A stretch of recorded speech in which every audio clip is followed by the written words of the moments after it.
من درێژە بە گفتوگۆکان دەدەم سەبارەت بە پرسی ئەنفال چی کراوە بۆ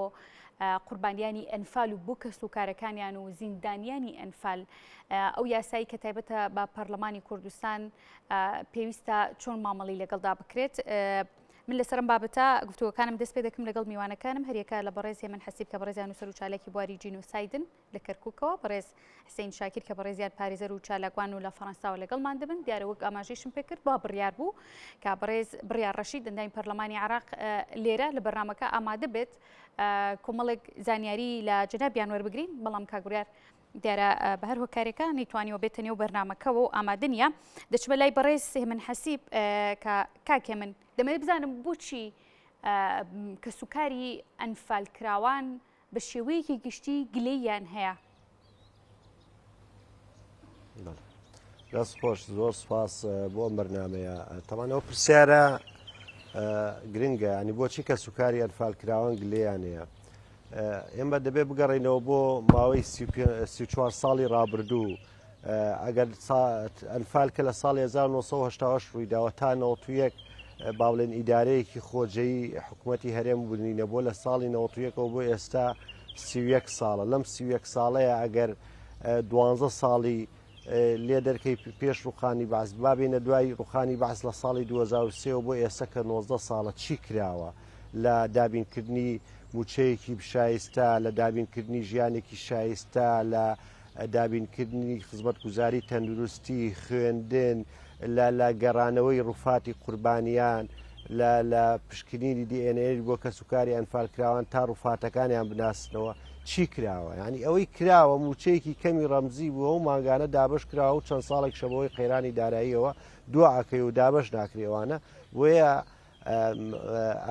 ئەسڵ ناڕزایی ئەتوانین ناڕزایی کەسوکاری ئەنفالکراوان دواکەوتووە. دەبوو زۆر دەبێت پێشترم ناڕزایەتیانە دەربڕایەوە، چکم ئەوەی بەڕاستی بەرامبەر بۆوان کراوە پێشێلکارێکی زۆر زەقی هەم یاساییە، هەم کۆمەڵایەتیە، هەم ئاکاریە. کاک هێمن وەکو ئەو میوانیش کە ڕاستەخۆ لە مۆنومنتەکەی چمچەماڵەوە لەگەڵ پامنێرمان هێمن باسی لێوە کرد کە ئەوان گلێ و ناڕزایەتەکانیان ڕادەیەکی زۆرە، خزمەتگوزاریان نییە، تەنانەت بەردانەوەی ئاو بۆ ناو چمچەماڵ گرفتی بۆ دروستکردون. دەمەوێت بزانم ئەم خزمەتگوزاریانە بۆچی لە چمچەماڵە بە حکمەوەی ئێوە چالاکوانێکن لەسەر ئەم بابەتە بەدواداچوونتان کردووە، ئەم بابەتانە بۆ چارەسەر ناکرێت؟ جارێ ئەزانی یەک موشکیلە هەیە، بابەتی ئەوەی خزمەتگوزاری بۆ شارۆچکەیەکی وەک چمچەماڵ کە شارۆچکەیەکی ئەنفالکراوە یاخود کەلارەوەمانە ئەمە بەر لەوەی شارۆچکەیەکی ئەنفالکراوە بێ، ئەمە هەر وەک شار مافی خۆیەتی کارەبای هەبێ، ئاوی هەبێ، خزمەتگوزاری هەبێ، بەر لەوەی ئەمە شارێک بێ کە زۆرترین قوربانی ئەنفالکراوی تیابێ. کێشەکە لەوەیە ینی تۆ ینی ئەمە شارە کە شاربوو دەبێت خزمەتگوزاری تێبێ، بە تایبەتیش ئەگە ئەم شارە قوربانی زیاتری دابێ یاخود دانیشتوانەکەی کەسوکاری قوربانی بن، بۆیە ئەمە پێویستە. بەڵام من پێم وایە کڕۆکی باڵی ناڕزایی کەسوکاری ئەنفالکراوان تەنها لە پرسی خزمەتگوزارەکانە خۆی نبینێتەوە. کەسوکاری ئەنفالکراوان دەیانەوێت جاش و مستەشارەکان دادگایکرێن، تاوانباران دادگایکرێن، لە ڕووی موچە و ئیمتیازاتی زیاتریان پێ بدرێت، لەگەڵ ئەوە ئەیانەوێت ڕووفاتەکانیان بناسنەوە، ئەیانەوێت ژیانێکی شکۆمەندانیان بۆ دابین بکرێ، ئەیانەوێت لە نەوەکانیان دامەزراندنیان نەبێت لە فەرمانگەکانی حکوومەت. لە پاڵەوەشدا هەموو ئەوانەی تریش بۆ ئەو ناوچانەی کە زۆرتری قوربانی لێکەوتووە ئاوادانکردنەوەی تیا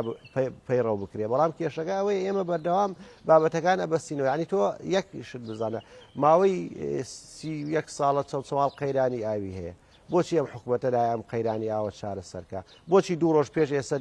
دێ ئەڵێ بودجەی بۆ دابینەکەی لە کاتێکا خەڵک متمانەی نەماوە بەڵێنی ئەم حکوومەتە. کەواتە کێشەکان کێشەی ئانی نین، کێشەیەکن ڕەگ و ڕیشەیدا کوتاوە بەداخەوە کە هەمووشی بۆ گەڕێتەوە کە متمانە نەماوە لە نێوان کۆمەلگا و حکوومەتە بە تایبەتی کەسوکاری قوربانیانی ئەنفالکرا و جینۆسایدکرا و باوەڕیان بەم حکوومەت و دەسەڵاتە نەماوە و چی تریش بەم ئاسانیە. من پێم وابوو دەبوو حکوومەت یارێم خۆی ئەمە ڕاستیمەی ئیمڕۆکەی ڕێک نەخستایە لە چەمچەماڵ لەسەر لەبەر ئەوەی دەیزانی ئەوەی کە ئەمڕۆ ڕوویداوە ڕوویەدا هەموو کەس ئەوەی ئەزانی. بەڵێ کاکە من دەگەڕێمەوە وڵات من میوانێکی دیکەم لایە بەڕێز حسین شاکر کە بەڕێزیان پارێزەر و چالاکوان و ڕاستەخۆ لە فەڕەنساوە پرسیاری لێ دەکەم. کاک حسین سپاس بۆ ئامادەبوونت. دەمەوێت بزانم پرسی کۆمەڵکوژیەکی وەکو ئەنفال پێویستە لە ڕووی یاساییەوە چی بۆ بکرێت بە دیاریکایی لە نێو فەڕەنسادا کە هەوڵێکی لەو جۆرە درا پێشتر بەوەی کە ئەنفالی کوردان بە جینۆساید بناسرێت، بەڵام لە نێو پەرلەمانی فەڕەنسا دەنگی پێنەدرا.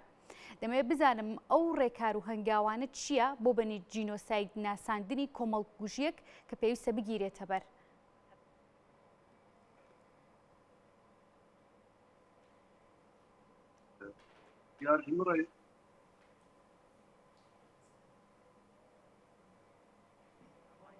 بەڵێ کاک شاکر،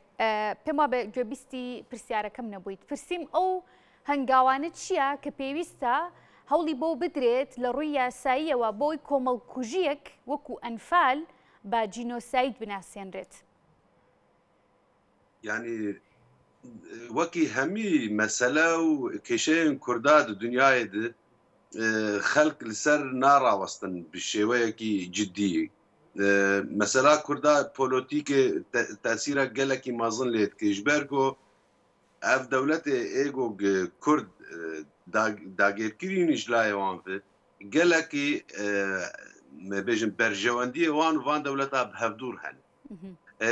مەسەلەی جینۆسایدا ئاوایەکی گشتی هەگەر ئەم مەسەلەن لەسەر مەسەلا ئەرمەنیا ڕاوەستن ببینن بەلکو 20 ساڵە بەرخۆدان ئەرمەنیا حتا کاری بوون پەرلەمانی فەڕەنسا مەسەلا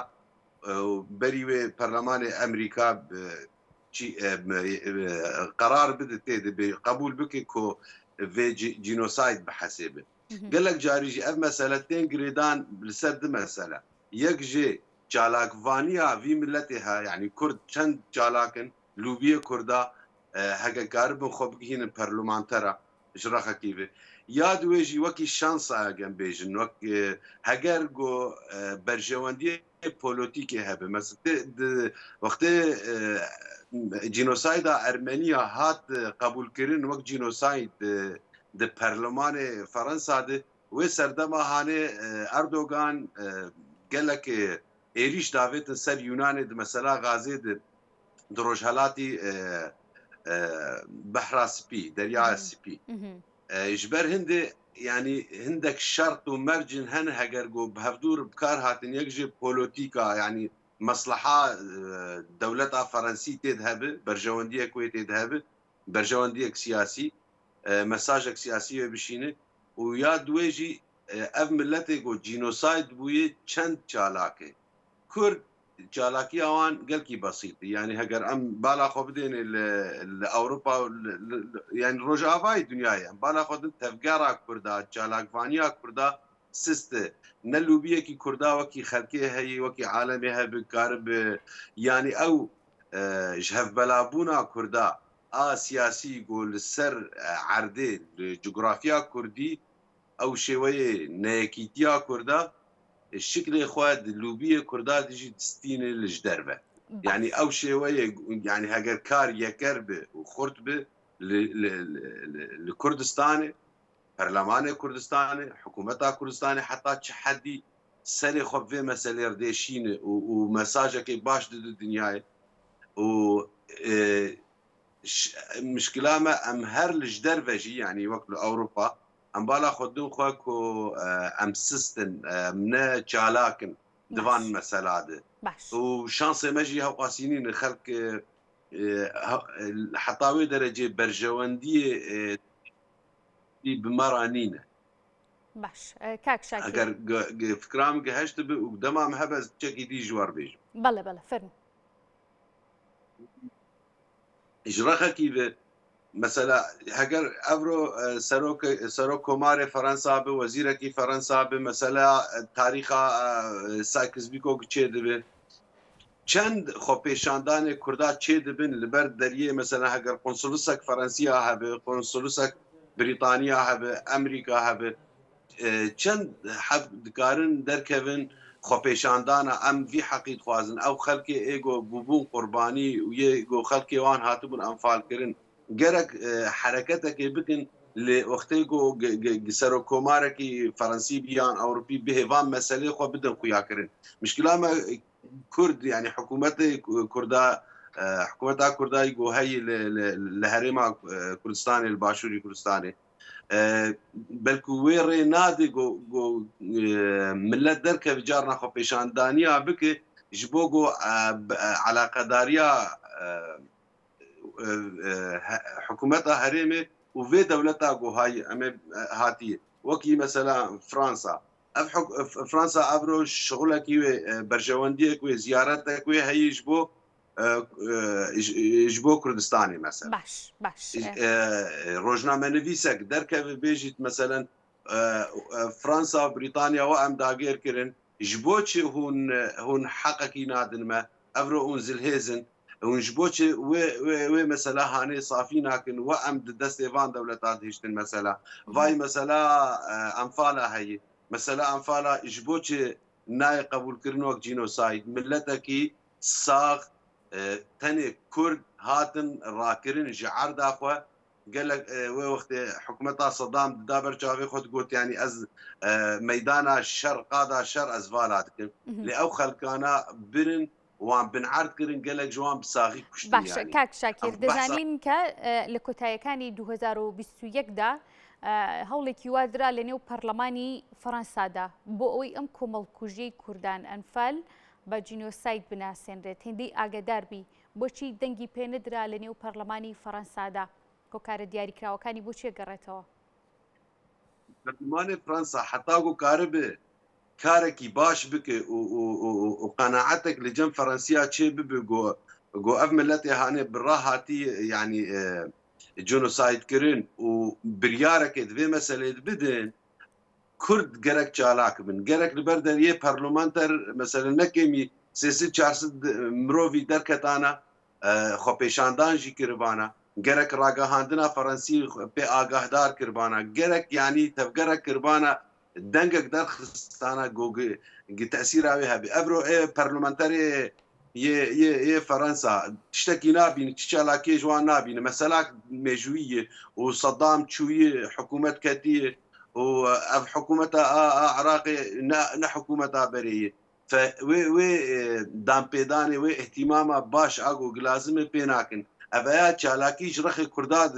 jêr lazim ya dîtir jî heger em baş tê bifikirin meselê jînosayda qebûl nakin gelek dewlet yanî pirsgirêkê siyasî têde ne gelek teklîfê ekonomîk têde yani ev ro got Fransa ev biryara hanê perlemanê wê ev biryarda gelek divê wek muessesekê ser çêkê meselên qanûnî ser ava dibin serê xwe pêr naeşînin ji ber got dibînin deng jî tune ew dengê got kêr were ew dengê bilind ê got ragihandina Frensî guhê wan aciz bike dilê wan biêşîne eveya jî ji alî Kurda vinîne ragihandina Kurdî ragihandinek yanî li qusûrê nedarin jî faşiltirîn ragihandinê divan mesela de wextê ku gelek mesûlê Ewropî ji navan Frensî tên herêma Kurdistanê gelek carî kongrê rojnamevanî çê dikin du sehefî tune nicarekê van pisyarin kêrhatî ji wan bikin ji bo çi hûn ser mesela me nasekinin wextê got ji kongrê derkevin gerek bibînî çend insana xwepêşandane kirî herekete kirî ev ji xêrî zexta lûbiyê daxilî heger gomere rabe yani alaqedariyê bi milletê dinêrçêke em ji van meseladan de em kêrnehatîne û bi qasî ku em sistin wê ê dîtir wê perlemanê Frensî jî ew ê jî sist bê û gelekî çi dampêdaniyan guhdariya vê meselê nake ji wan re ne xemî yanî divê em ji wan bikin xem باش دەگەڕێمەوە لات کاک حسین کاکە من کا حسین باسی لەوە کرد کە تا ئێستا هەوڵێکی جدی لۆبی نەدراوە بۆ ئەوەی کە پرسی ئەنفالی کوردان و کۆمەڵکوژی کوردان بە جینۆساید بناسرێ ئەم هەوڵە جدیە بەدەر لەوەی کە ڕۆڵە سەرەکیەکە ڕاستاکەوێتە سەر ئەستۆی حکوومەت چالاگوانان ئەو کەسانی کە کەیسی ئەنفال بە وردی بە دوواداچوونی بۆکەن ئەمان ئەرکیان چێ لەم بوارەدا بۆی دەنگی میلەتێک بگێنن دەست خۆش ئەنجاوەڵا ئەوەی کە کراوە لەم بوارە تا ئێستاکە چالاکوانە و ڕێکخراوەکان کردویانە خۆ حکوومەت هێرێمی شتێکی لە بواری کەیسی جینۆسایدی گەلی کورد بە تایبەتی لەسەر ئاسی وڵاتانی ئەوروپا و ئەمریکا نەکردو ئەوەی کراوە ڕێکخراوەکان کردویانە ئەو دووسەر و باڵێن خەمخۆرانی کە پەنابەری کورد بوونە لە وڵاتانەیە ئەمانە هەساون ئیشی کراوە ئیشەکان هەرچەنە ئیشی فەردی و ئیشی تاکە ڕێکخراوەی و ئەمانەیە بووە خۆی لە ئاساسە دۆسێکی گەورەی وەک دۆسیی جینۆسایدی کورد کە هەڵەبجەیە کە ئەنفالە کە کوردانی فەیلیە کە پرۆسەی تعریبە ڕاگواستنە کێمە بارانکردی کۆمەڵە ناوچەیە پرۆسەیەکە ئیشی تاکە کەس و ڕێکخراوێک نییە ئەمە ئیشی دەستە جەمعێکی گەورەی حکوومەتە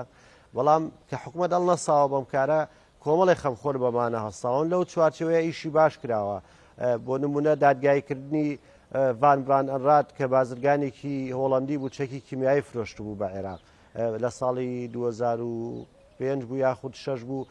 چالاکوانان وە کوردەکان توانیویان بە هاوکاری هەندێک کەسایەتی هۆڵندی و نووسەر و ڕۆژناوسی هۆڵندی بدۆزرێتەوە بدێتە دادگاوە 15 ساڵ زیندانی کرا جگە لەوە ئەم کەیسە بردراوەتە پەرلەمانی سوئیسرا بردراوەتە با بڵێن پەرلەمانی سوید بریتانیا ئەڵمانیا کۆمەڵێ وڵات ڕاستە لە زۆربەی وڵاتانە دەنگی پێویستی نێناوە یاخود پرۆژەکە دواخراوە بۆ قۆناغێکی تر بەڵام ئەوەی کە لە توانای تاکە ڕێکخرا و شخصێکا بۆ ئەمەیان کردە لەم چوارچێوەیەدا حکوومەتی هەرێم وەزارەتی شەهیدان لە 2003 تا ئێستا هیچ هەنگاوێکی نەدادروانی من پێشتریش باسی ئەوم کردەوە وەکۆ لەو میوانە بە ڕێزەشەوە پرسیارە کردانی ئەو پرۆژەیە کە لە پەرلەمانی فەڕەنسا بوو لە مانگینەوە پرۆژەکە چ بۆ پەرلەمانی فەڕەنسا چەند پارتێکی چەپی فەڕەنسی ئامادەیان کردووە پێشەوەش بە ساڵی خەریک بوون ینی تاکوم پرۆژەکە لە ماوەی دوو مانگە لە پەرلەمانە نە حکوومەتی هەرێم نە وەزارەتی شەیدان نە حزبێکی سیاسی کە زۆربەی حزبە سیاسەکان نوێنەرایەتیان هەیە لە فەڕەنسا قسەیان نەکردو لەسەری پرۆژەکە تێپەڕیوە پرۆژەکە بەداخەوە شکستێناوە دوای دوو ڕۆژ ئەنجام تەنها وەزارەتی شەهیدان دێ بەیاننامەیەکی زۆر شەربنانە دەرەکات نە سەرۆکاتی هەرێم نە سەرۆکاتی پەرلەمان نە حکوومەت نە حزبەکان نە یەکێتی نە پارتی نە گۆڕان هەڵوێستێکیان نابێت لەسەر کارەساتە تۆ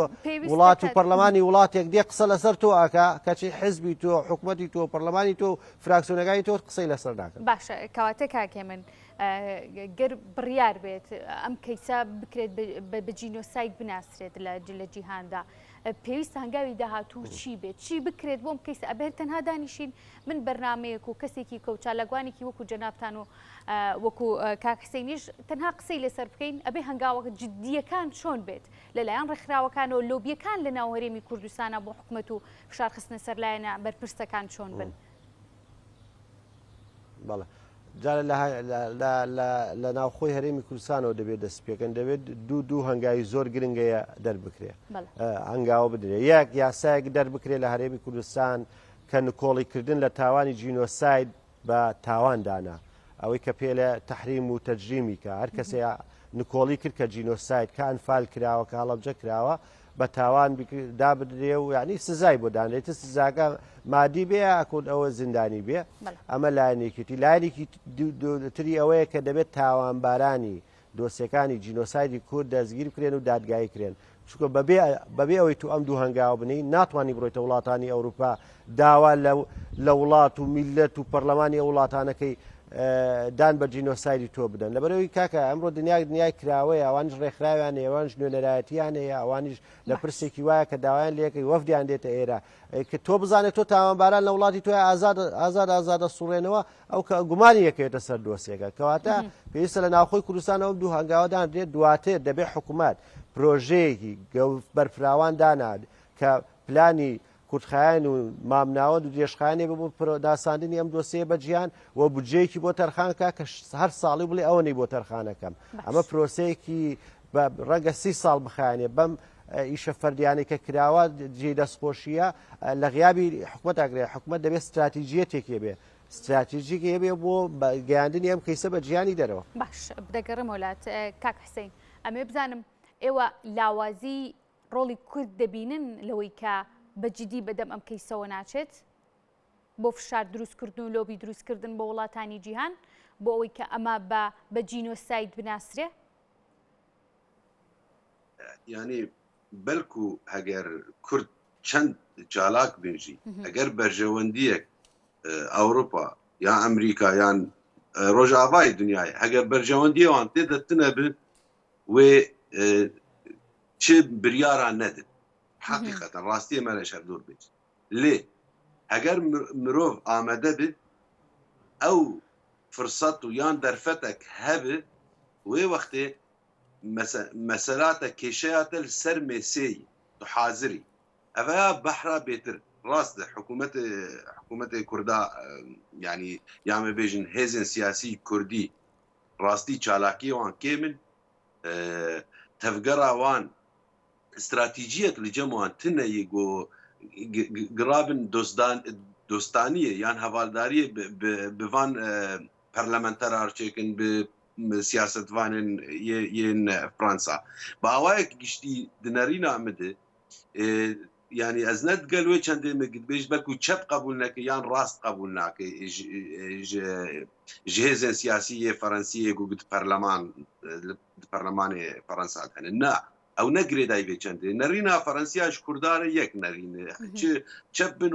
ya rast bin ew lê nerin ev milletekî yanî bin destê û berjewendiyê xwe didin pêş yani em bên erê em bên na divê derheqê di Kurd gerek hereketeke xwar bikin tevgerekê bikin stratejiyekê deynin mesela ew rêxistinên Kurda yên sivîl divê ew çalaktir bin li Ewropa divan meselana de meselê yê rêxistinê ê sivîl ew bandora wê tesîra wê bêtir e bêtirî polîtîkê ji ber ku divan meselana de ê polîtîk yan li siyaset medaran tê nerîn wek yekî xwedî berjewendiyê mesliha xwe dixwaze ji bo hikûmeta xwe hêrve wêrve lê wextê ku millet yan rêxistinên milletê Kurd yên sivîlane ew tevgerê bikin yani dengê wan bêhtir diçe civaka Fransî diçe siyasetmedarê Fransî her wiha diçe rêxistinên Fransî yên sivîl yani gerek ev mesela hanê xweşik bê naskirin gelek carî jî izac hebe yani dengê xwe bibin wan bi dengekî bilind mesela wextê wekî me got hegergihatin gelek carî berî demekê wextê ku pirsgirêka rojhelatî derya spî mesela gazê di orta Tirka û Ewropa diçê bibû û gelkî Tirka wextê ketin Lîbya de divê derheqê firsetek hebû بەڵێ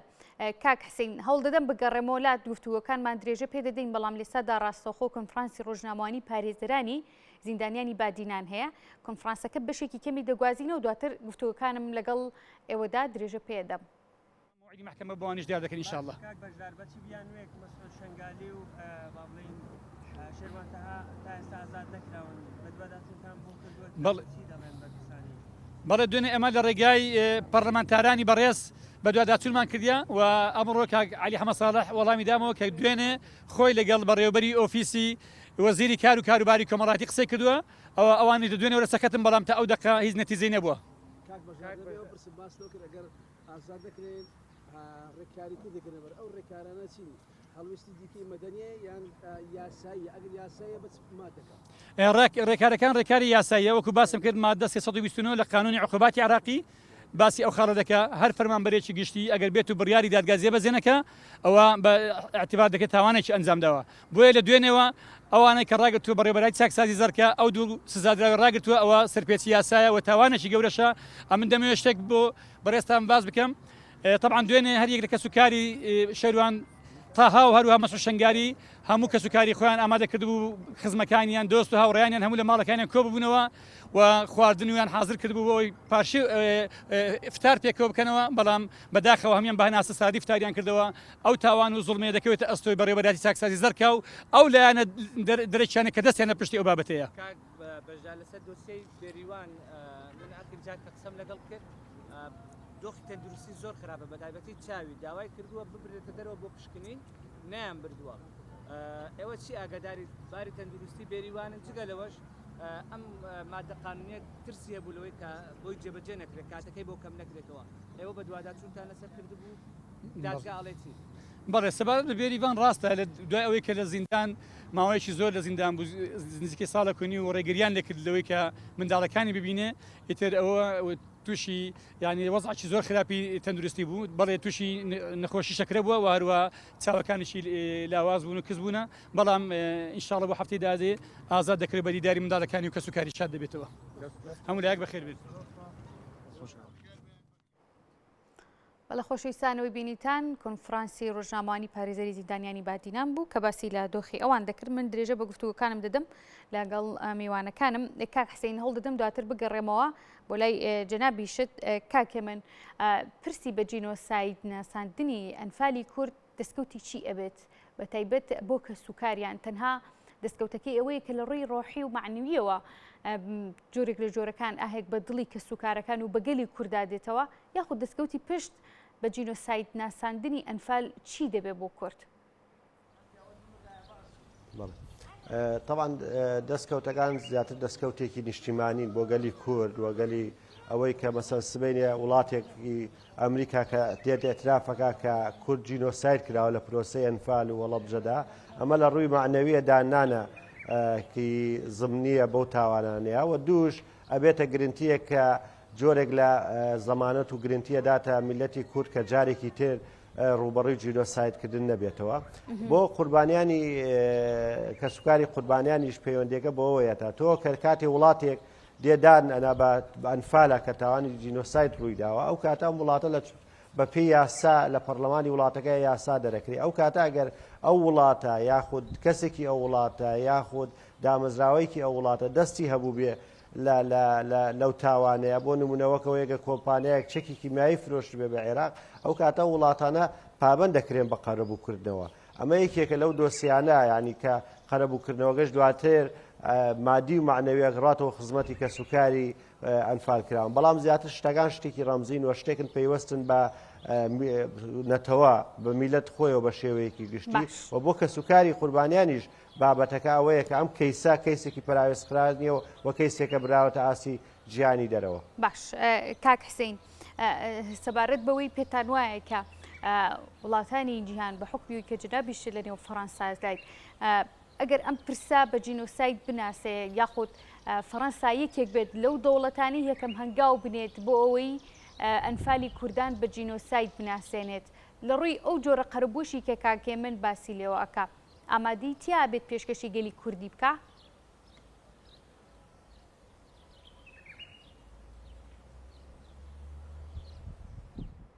ئەگەر پەرلەمانی فەڕەنسا پەرلەمانێکی دیتر ئەگەر ئەف مەسەلا ئەنفالان بجینۆساید ینی قبول کرد فایدەوێن ji bilî got معنەوی فایدە heye lê ev mesela heger sibê karek yan rêvebirinek siyasî pîlanek siyasî dîtir ket deverê da ev mesela li ser qada siyasî wê wekî tenaquzekê heger got Ferensî mesela yan çi parlamenterê Ewropî wê wekî ev ew xwe dibêjin divê vî milletê hane şerê tîrorê kiriye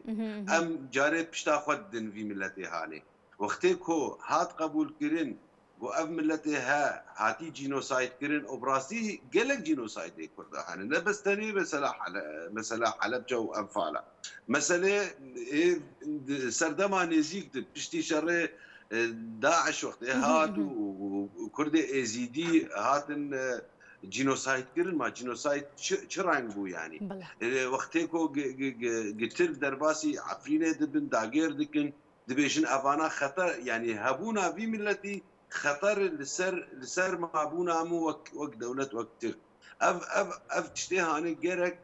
Kurd gelekî çalakiyê bikin em hebûna me li ser erda me ya tarîxî ne xeter li ser kesî ne ser Eyraniya ne ser Ereba ne ser Tirka ne ser Farisa em li erda xwe li welatê xwe li cihê xwe hebûna me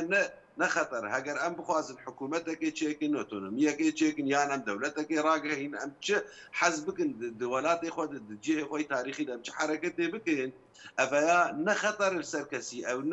ne metirsî li ser we باس لەوە دەکرێت کە فەڕەنسا یەکێکە لە دۆستەکانی گەلی کورد پێتان وایە لە دۆستەیەکی ئاوادا فەڕەنسا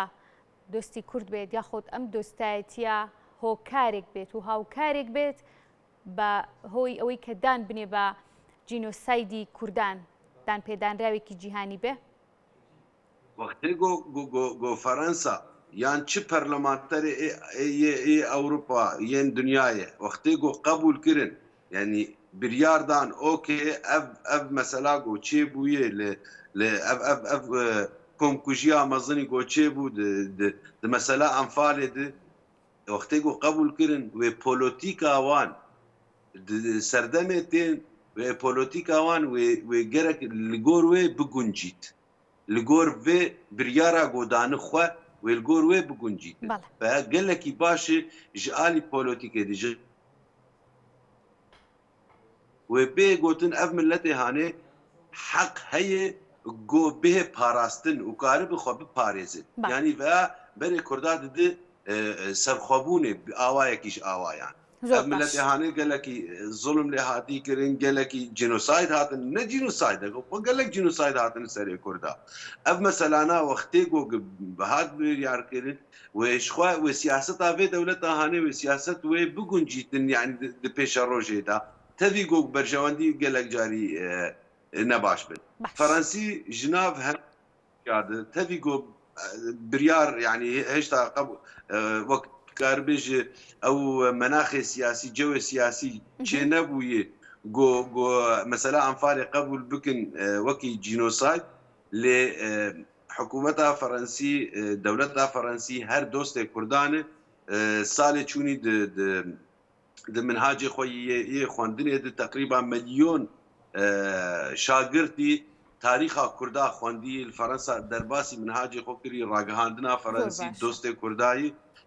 Kurd heger xweçalak bikin bêhtir hereketekê ji xwe çêkin di derfetekê ji derfetan de wê ev heza me wê bi cih were yanî gerek merov çavê xwe neşkîne ji vê mesela hanê û hewl bide heta ji me bê her me heqê xwe me heq kir li her derê me perlûmanter me rêxistinên civakiyên sivîl me wan têgihand ku em gelek tedel me hatî em cînosayd bûne eva hanê dihêlî ku berê yani siyaseta dunyayê bi alî Kurda de bigûncît bine Kurda gelek qurbanî dan qurbaniyên mezin dan Kurda lê belaş Kurd qurbaniyat din îro mesela Rojavayê Kurdistanê 14,000 xort şehîd ketin li başûrê Kurdistanê bi hezara xelk hatin kuştin ji pêşmerga ji YPJ wêdinê di Kurd gelekî tên kuştin di şerê tîrorê de ew şerê hanê berevanî bû ji bo hemî dunyayê lêka Kurda çi heq li ser vê mesela hanistan زۆر باشە کاک حسین دیارە بەداخەوە کە میلەتی کورد بە درێژایی مێژوو زۆرترین قوربانییاوە زۆرترین گەل و نەتەوە بۆ کە هەوڵی بچووکردنەوەی درا و کۆمەڵکوژی ڕوبەڕوو بۆتەوە لەلایەن حکوومەتە جۆرا و جۆرەکانەوە کاک هێمن دوا پرسیارە ڕاستەی جەنابەتەکەم بەشێک لە کەسوکاری ئەنفال کراوان و ئەنفال کراوان بەشێکی گشتی باسییان لەوا کرد کە ئەو کەسانەی کە زیندانی کراوی ئەنفالن نەتوانراوە قەرەبوو بکرێنەوە یاخود ئەو یاسایی کە باز لەواکە کە ئەنفال کراوەکان ئەوانەی کە زیندانن پێویستە ماوەی یاساییان جۆرێک لە جۆرەکان نەهاوسەنگی تێدا بۆ نمونە لە 6 مانگ کەمتر نەبێت زیندانیکردنەکەیان ئەم پرسە چی ئەمە چ هەوڵێکی بۆ دراوە کە دوجار ئەوان زیندانی کراون لەسەر کوردایەتی و کۆمەڵە کێشەی دیکە دەست خۆش وڵی تەڵان یەکێک لە نائەدالەتیەکان لە هەرێمی کوردستان ئەوەیە کە بە هەندێک جار نادادپەروەری بە یاساڕێکە خرێەوە وەکەو بابەتی زیندانی ئەوەن فالکراوانەیە کە زیندانی بوونە و گەڕاونەتەوە دواتر لە پرۆسەکە بار جۆرێک بێ دەربازیان بووە یانی تۆ سیکە لە دوای 2023 لە عێراق قانونی زیندانی سیاسی دەرکرا لە بڕگەیەکە باسی ئەو ئاوارانەی باشوورەکە کە لە کەمپی حیفا بوونە لە سعودیا باشە ئەمانە تەمان ئەگەر یەک ڕۆژ واتە ئەگەر یەک ڕۆژ لە 8 نیسانی 2023 لەدایک بوو بێ باشە دوو ڕۆژ ڕویان ڕۆژە دوایەوە کە ڕژێمی بە عەسروخا یەک ڕۆژ لەدایک بێ مافی امتیازی پێدراوە لەبەرەوەی ژیانی نێو کەمپەکەی بە زیندان بۆ حیساب کراوە ئەمانە کۆمەڵێ خێزانی شیعە مەزهەب بوونە لە دوای ڕاپەڕی 91ەوەی تر هەڵهاتوونە و لە تسا چوونەتە سعودیا و لێ لە کەمپێکا دانراون و ئەم کەمپە لەژێر چاودێری نەتەوە یەکگرتوەکان بووە بەڵام ژیانی نێو کەمپەکە لە یاسای زدای سیاسیەکان بە زیندان بۆیان ئەژمار کراوە ئێستا موچە امتیازاتێکی شایستەیانە دێتێ لە هەمان یاسایە بڕگەیەک تایبەت کراوە بە هەڵەبجەیەکان بە هاوڵاتیان هێڵەبجەی خۆشەویست کە ئەوانەی لە دوای 1970 کیمیابارانەوە لە ئێران بوونە تا 91 و دوای 91 هاتە هەرێمی کوردستانەوە باشە بەڵام تا ئێستا بڕگەیە جێبەجێ نەکراوە لەبەرەوەی هەم حکوومەتی عێراقی خۆی دزێتەوە هەم حکوومەتی هەرێمیش نەیتوانێت ئیش لەسەرەوە کاو پارتە سیاسەکان و پەرلەمانتارانی کوردیش نەیانتوانێت ئیش لەسەرەوەکەن کاو بڕگەیە جێبەجێکرێ لە 2007 ئەو بڕگەیە هەیە کە هەموو هەڵەبجەیانەی لە دوای کیمیاباران ئاوارە بوون لە کەمپەکان و دوای 91 راپەڕینی 91 گەڕاونەتەوە ئێستا دەبوو موچەم پیازاتیان لە بەقا بووایەوە ئەوانەی ئاوارەکانی کەمپی حیفا کە کەمترین موچەیان ملیۆنێک دینارە بەڵام تا ئێستا ئەمە جێبەجێ نەکراوە بۆیە ئەو بابەتە ناکرێتەوە کەسێک لە هین لەدایک بووە لە کاتی دەستگیرکردی دایک و باوکی لە تۆبزاوا لە نوگرە سەلمان لە دبز لەدایک بووە ناکرێتەوە بڵێ وڵا ئەمە مافی نییە کەسێک یەک ڕۆژ زینداریگرێ ئەمانە کە ڕۆیشتونە کە دەستگیرکراون بۆ لە ناوبردن دەستگیرکراون قەزا و قەدەر